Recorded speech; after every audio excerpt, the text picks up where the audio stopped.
BMC news live കൊച്ചിയിലേക്ക് സ്വാഗതം. ഈ വാർത്തകൾ നിങ്ങൾക്കായി അവതരിപ്പിക്കുന്നത് Lutech solar solutions powered by Mayil food stuffs Mookkannoor, city tower, city wear and city shoes Angamaly and Cochin Kalabhavan Angamaly franchise. ബീഹാറിൽ ജയിച്ചത് NDA അല്ല, തിരഞ്ഞെടുപ്പ് കമ്മീഷൻ. ഇന്ത്യൻ ജനാധിപത്യം അപകടത്തിൽ രമേശ് ചെന്നിത്തല. ബീഹാർ നിയമസഭാ തിരഞ്ഞെടുപ്പിലെ NDA മുന്നേറ്റത്തിൽ പ്രതികരിച്ച് കോൺഗ്രസ് നേതാവ് രമേശ് ചെന്നിത്തല. ബീഹാറിൽ ജയിച്ചത് NDA അല്ലെന്നും തിരഞ്ഞെടുപ്പ് കമ്മീഷനാണെന്നും അദ്ദേഹം പറഞ്ഞു. ഇന്ത്യൻ ജനാധിപത്യം അപകടത്തിൽ. മഹാരാഷ്ട്രയിൽ എന്ത് നടന്നോ അതാണ് ബീഹാറിലും നടക്കുന്നതെന്ന് രമേശ് ചെന്നിത്തല പറഞ്ഞു. പരാതികൾ കൊടുത്തിട്ടും പരിഹാരമില്ല. എന്തു വേണമെന്ന് ഇന്ത്യയിലെ പ്രതിപക്ഷ കക്ഷികൾ തീരുമാനിക്കണമെന്ന് രമേശ് ചെന്നിത്തല ആവശ്യപ്പെട്ടു. അതേസമയം കേരളത്തിലെ തദ്ദേശ തെരഞ്ഞെടുപ്പുമായി ബന്ധപ്പെട്ടും അദ്ദേഹം പ്രതികരിച്ചു. കഴിഞ്ഞ 45 വർഷമായി ഇടത് ഭരണം തിരുവനന്തപുരം കോർപ്പറേഷനെ മുടിച്ചു. അഴിമതി കൊള്ളയുമാണ് തിരുവനന്തപുരം കോർപ്പറേഷനിൽ നടക്കുന്നത്. പരാജയപ്പെടുന്നതിന് മുൻപ് മേയർ കോഴിക്കോട്ടേക്ക് പോയത് നന്നായി. ഇനി കോഴിക്കോട് സ്ഥിരതാമസമാക്കാമെന്ന് രമേശ് ചെന്നിത്തല പറഞ്ഞു. 50 വർഷം മുൻപ് ഉണ്ടായിരുന്ന തിരുവനന്തപുരം തന്നെയാണ് ഇപ്പോഴുമുള്ളത്. ജനങ്ങൾക്ക് വേണ്ടി മേയർ എന്ത് ചെയ്തെന്ന് രമേശ് ചെന്നിത്തല ചോദിച്ചു. കുടിവെള്ളം, റോഡ്, അങ്ങനെ എല്ലാം പ്രശ്നമാണ്. തിരുവനന്തപുരത്തുകാർക്ക് ഇതൊരു അവസരമാണ്. മുൻ മന്ത്രിയെപ്പറ്റി CPM കൌൺസിലർ തന്നെ പറഞ്ഞു കഴിഞ്ഞു. BJPയെ അധികാരത്തിൽ കൊണ്ടുവരുവാൻ CPIM ശ്രമിക്കുകയാണെന്നും രമേശ് ചെന്നിത്തല പറഞ്ഞു.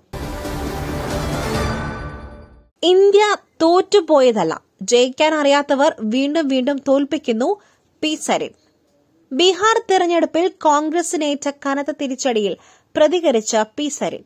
കോൺഗ്രസ് ഇനി സംസ്ഥാന അസംബ്ലികളിലേക്ക് മത്സരിക്കരുതെന്ന് അദ്ദേഹം ആവശ്യപ്പെട്ടു. ജനത്തെ അറിയാത്ത കോൺഗ്രസ് ഭൂതകാലക്കുളിരിന്റെ പേരിൽ നയിക്കുവാൻ മുൻപിൽ നിൽക്കരുതെന്നും അദ്ദേഹം ഫേസ്ബുക്കിൽ കുറിച്ചു. ഇന്ത്യ തോറ്റുപോയതല്ല, ജയിക്കാൻ അറിയാത്തവർ വീണ്ടും വീണ്ടും തോൽപ്പിക്കുകയാണ് എന്നാണ് P. സരിൻ പറയുന്നത്.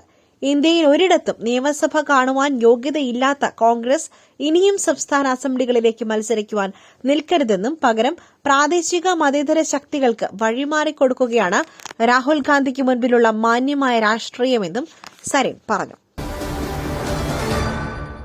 അന്തിമ വിജയം ഇന്ത്യൻ നാഷണൽ കോൺഗ്രസിനായിരിക്കും.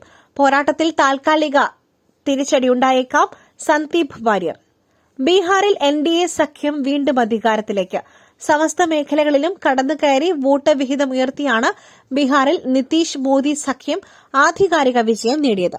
ബീഹാറിൽ NDA സഖ്യം വീണ്ടും അധികാരത്തിലേക്ക് എത്തുകയാണ്. എന്നാൽ കോൺഗ്രസിന്റെ തോൽവിയിൽ പ്രതികരിച്ച് കോൺഗ്രസ് നേതാവ് സന്ദീപ് വാര്യർ രംഗത്തെത്തി. നമ്മുടെ സ്വാതന്ത്ര്യവും ഭരണഘടനയും തുല്യതയും സംരക്ഷിക്കുവാനുള്ള പോരാട്ടത്തിൽ താൽക്കാലിക തിരിച്ചടി ഉണ്ടായിരിക്കാം. എന്നാൽ ലക്ഷ്യം കാണുന്നതുവരെ കോൺഗ്രസിന്റെ പോരാട്ടം തുടരും. അന്തിമ വിജയം ഇന്ത്യൻ നാഷണൽ കോൺഗ്രസിനായിരിക്കും, ഇന്ത്യയ്ക്കായിരിക്കുമെന്നും സന്ദീപ് വാര്യർ ഫേസ്ബുക്കിൽ കുറിച്ചു. ബീഹാറിലെ യുവാക്കൾ ബുദ്ധിശാലികൾ.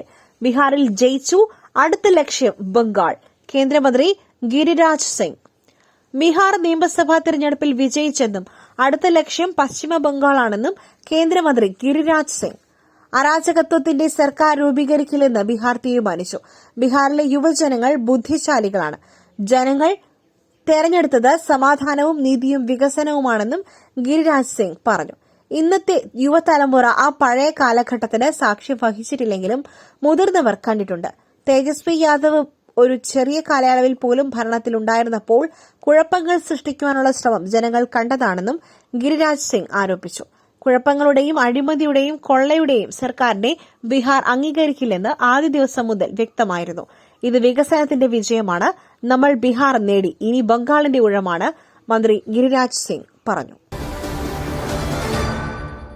മൂന്നാം ബദലാകുവാൻ എത്തി തകർന്നടിഞ്ഞു.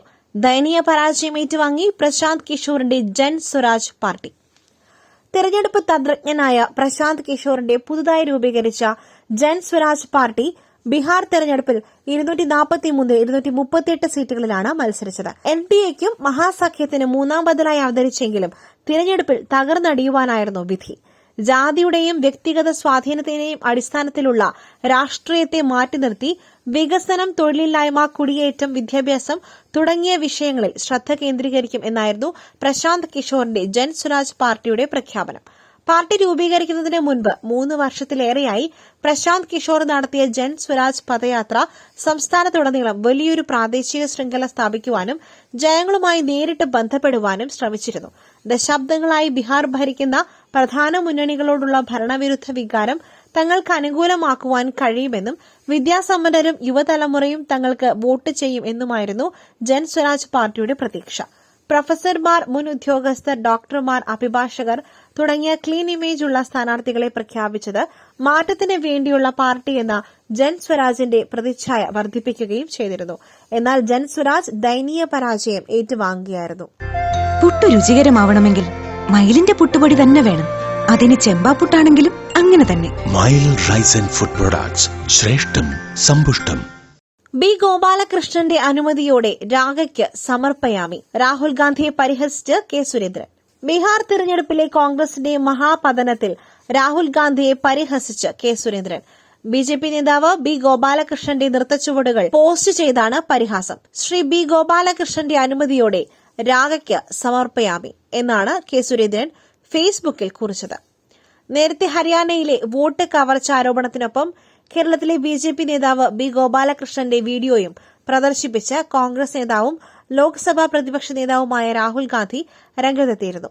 ഹരിയാനയിൽ 25 ലക്ഷത്തോളം വോട്ടുകളാണ് കൊള്ളയടിക്കപ്പെട്ടതെന്ന് ആരോപിച്ച് നടത്തിയ വാർത്താ സമ്മേളനത്തിലാണ് ബിജെപിയുടെ കേരളത്തിലെ ഉപാധ്യക്ഷൻ ബി ഗോപാലകൃഷ്ണൻ മുൻപ് മാധ്യമങ്ങളോട് പറഞ്ഞ കാര്യവും രാഹുൽ പ്രദർശിപ്പിച്ചത്.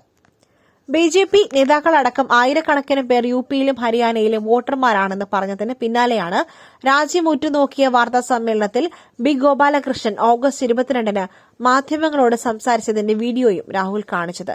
ജയിക്കുവാൻ ഉദ്ദേശിക്കുന്ന മണ്ഡലങ്ങളിൽ പുറത്തുനിന്നും ആളെ കൊണ്ടുവന്ന് താമസിപ്പിച്ച് വോട്ട് ചെയ്യിക്കാറുണ്ടെന്ന് ഗോപാലകൃഷ്ണൻ പറയുന്ന ദൃശ്യങ്ങളായിരുന്നു പുറത്തുവിട്ടത്. ബിഗ് സ്ക്രീനിലോ ഏത് സ്ക്രീനിലോ വേണമെങ്കിലും കാണിക്കട്ടെ എന്നായിരുന്നു ബി ഗോപാലകൃഷ്ണന്റെ പരിഹാസം. രാഹുലിന്റെ ആരോപണങ്ങളോട് പറയാനുള്ളത് നോ കമന്റ്സ് മാത്രമെന്നും അദ്ദേഹം വ്യക്തമാക്കിയിരുന്നു. ഡൽഹി സ്ഫോടനം. മുഖ്യപ്രതി ഉമർ മുഹമ്മദിന്റെ പുൽവാമയിലെ വീട് ഇടിച്ചു നിരത്തി. ഡൽഹി സ്ഫോടന കേസിലെ മുഖ്യപ്രതി ഉമർ നബിയുടെ വീട് ഇടിച്ചു നിരത്തി സുരക്ഷാ ഏജൻസികൾ. ജമ്മുകാശ്മീരിലെ പുൽവാമയിലെ വീടാണ് ഇടിച്ചു തകർത്തത്. ചെങ്കോട്ടയ്ക്ക് സമീപം ഉമർ നബിയാണ് പൊട്ടിത്തെറിച്ചതെന്ന് അന്വേഷണ ഏജൻസികൾ സ്ഥിരീകരിച്ചിരുന്നു. കുടുംബാംഗങ്ങളുടെ DNA സാമ്പിളുകളുടെ പരിശോധനയിലാണ് ഇക്കാര്യം സ്ഥിരീകരിച്ചത്. ഇതിന് പിന്നാലെയാണ് വീട് ഇടിച്ചു നിരത്തിയത്. അതേസമയം കേസുമായി ബന്ധപ്പെട്ട് അന്വേഷണം പുരോഗമിക്കുകയാണ്. സ്ഫോടനത്തിന്റെ അന്വേഷണം ദുബായിലേക്കും നീളുന്നുവെന്നാണ് റിപ്പോർട്ടുകൾ. വൈറ്റ് കോളർ ഭീകര സംഘവും ജയ്ഷെ മുഹമ്മദ് ഭീകര സംഘടനയും തമ്മിലുള്ള പ്രധാന കണ്ണി നിലവിൽ ദുബായിൽ ഉള്ള മുസഫിർ റാത്തർ ആണെന്ന് കണ്ടെത്തി. ഇയാൾ പാകിസ്ഥാൻ സന്ദർശിച്ചിട്ടുണ്ടെന്നും 2 മാസം മുൻപാണ് ദുബായിലേക്ക് പോയതെന്നും സ്ഥിരീകരിക്കുകയാണ് അന്വേഷണ സംഘം. മറ്റൊരു വാർത്തയുമായി കണ്ടുമുട്ടുന്നതുവരെ നന്ദി, നമസ്കാരം.